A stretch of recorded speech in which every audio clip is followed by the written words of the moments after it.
শোনা যায় এই বড় মায়ের দর্শন করে কিছু চাইলে মনের ইচ্ছে পূরণ হয়। আমাদের শ্রীরামপুরের আদি বড় মা অর্থাৎ শীতলা মা আমাদের এখানকার আজকে অষ্টমী তিথির পূর্ণ তিথিতে হুগলিবাসী এবং সমস্ত বিভিন্ন জেলার দর্শনার্থীরা এবং ভক্তেরা মাকে দর্শন করতে আসে, তাদের মনের ইচ্ছা পূরণের জন্য আসে এবং তাদের মানে পূর্ণ অর্জনের জন্য কিন্তু এখানে আসে। তো আমরাও চলে এসেছি রীতিমতো এবং দীর্ঘ অপেক্ষার পর এবং প্রচুর ভিড় ঠেলে লাইন থেকে তারপর কিন্তু মায়ের দর্শন পেলাম।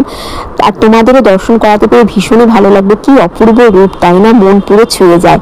আর এখানে বাবা মহাদেব নিজ মূর্তিতে বিরাজমান। এখানে কিন্তু মায়ের সারা বছর শিলায় পুজো হয়। অনেকে এখানে নিজের মনস্কামনা পূরণের জন্য এবং স্বপ্নসিদ্ধির জন্য কিন্তু এই যে দণ্ডি কাটছেন, প্রচুর দণ্ডির লাইনও পড়ে আলাদা করে। আর এই হচ্ছে আমাদের পুজো দেওয়ার মেয়েদের লাইন, ছেলে মেয়েদের লাইন আলাদা পড়ে। মেয়েদের লাইনটা এত দূরে ছিল, 10 মিনিট হাঁটতে হাঁটতে গিয়ে দেখি অনেক পিছনে, এতটা দাঁড়ানো সম্ভব ছিল না।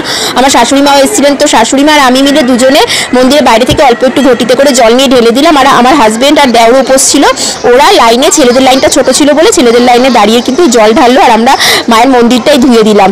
তো একই ব্যাপার, বাড়ির কেউ না কেউ জল ঢেলেছে, তো আমরা এখানে ওয়েট করছিলাম। ওদিকে ছেলেদের লাইন ছিল দাঁড়িয়ে, প্রচুর পুলিশ পাহারা। ভেতরের দিকটা তোমাদের সেভাবে দেখাতে পারছি না। শোনা যায় নাকি এখানে মাকে দর্শন না করে মায়ের মন্দির আজকের দিনে দর্শন করলেও নাকি বিশাল পুণ্যের। আমরা হচ্ছে চারদিকটা মন্দির এখন প্রদক্ষিণ করছি।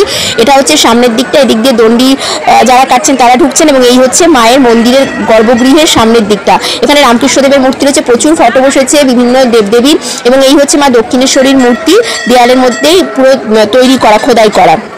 তো মন্দিরটা খুব সুন্দর, একদিন যদি পারি এমনি সময় এসে তোমাদের দেখাবো।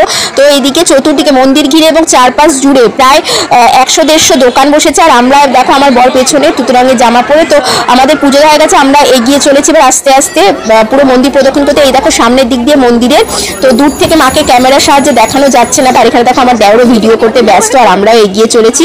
এবার কিছু খাওয়া দাওয়া করবো। এখানে এসে উপোস করে মুড়ি খাওয়া যায়, কিন্তু বাড়িতে গিয়ে কিন্তু খাওয়া যাবে না। তো সেই তো আমরা এখানে কিছু মুড়ি চপের খোঁজে এলাম। এখানকার মুড়ি চপ খেলে কি পূর্ণ হয়, তো সবাই এখানে মুড়ি চপ কেনে এবং আলাদা করে দোকানও বসে। তো এখান থেকে কিছু নিয়ে নিলাম বেগুনি, এখানে আলু চপ ছিল না। আবার একটি পাশে দেখো অন্য দোকানে গেলাম। পুরোটা আমাকে ভয়েস ওভার করতে হয়েছে কারণ বন্ধুরা এত ভিড় ছিল, পুলিশ দাদাদের সমস্তকে পেরিয়ে গিয়ে তারপর ঠেলে ঠুলে, মানে আজকে কেউ কাউকে মানছে না, এত ভিড়। তো পেরিয়ে গিয়ে এখান থেকে নিয়ে নিলাম আলুর চপ। এবার মুড়ি আলুর চপ নিয়ে ভিড় ঠেলে এগিয়ে যাচ্ছি। চতুর্দিকে দোকান আর তেমনি লাইন, মানে ভিড়, মানে শুধু মানুষের মাথা ছাড়া কিছু দেখাতে পারছি না দোকানগুলোকে। আর এই হচ্ছে আমাদের বিখ্যাত মিষ্টি দোকান যজ্ঞেশ্বর। আমরা চলে এসেছি একটা বাড়ির মধ্যে। তোমরা অবাক হয়ে যাবে যে বাড়ির তলায় কোথা থেকে এলাম আমরা। অ্যাকচুয়ালি এখানে সবার, এখানকে যে বাড়ি রয়েছে তারা প্রত্যেকে বাড়ির নিচের অংশটা ছেড়ে দেন ভক্তদের জন্য, দর্শনার্থীদের জন্য। আমরাও চপমুড়ি নিয়ে বসে পড়েছি, আমার দেওর, আমার শাশুড়ি মা, আমার হাজবেন্ড এবং আমার ছেলে। আমার মাও প্রতি বছর আসে, কিন্তু এবছর মায়ের চোখের অপারেশন হয়েছে বলে মা আসতে পারেনি। তো যাই হোক, মায়ের জন্য মাকে পুজো দেওয়া হয়েছে। তো যাই হোক, আমার ছেলেও বসে আছে, তো বেশ আরাম করে চপ মুড়ি বেগুনি এসব খাচ্ছিলাম। তো বেগুনির বদলে ভুল করে আলুর চপ দিয়ে দিয়েছিল। যাই হোক, খাওয়া দাওয়া মিটলো, পেটটা ভরলো। সবাই মিলে কিন্তু চলে এলাম একটু মেলার দিকে। অল্প একটু ঘুরেছিলাম কারণ ছেলের বায়না কিছু না কিছু কিনবে, মেলা এসছে, কিছু তো ওকে কিনতে হবে। ওর মতো মেলায় জিনিস কিনছিল, আমি এদিকে ফুচকাগুলোর দিকে তাকিয়েছিলাম। কি লোভ লাগছিল কি বলবো, কিন্তু না সেরকম তো কিছু খাইনি, তাই খালি পেটে ফুচকার ভালো লাগলো না। এরপর কিন্তু বাড়ির পথে।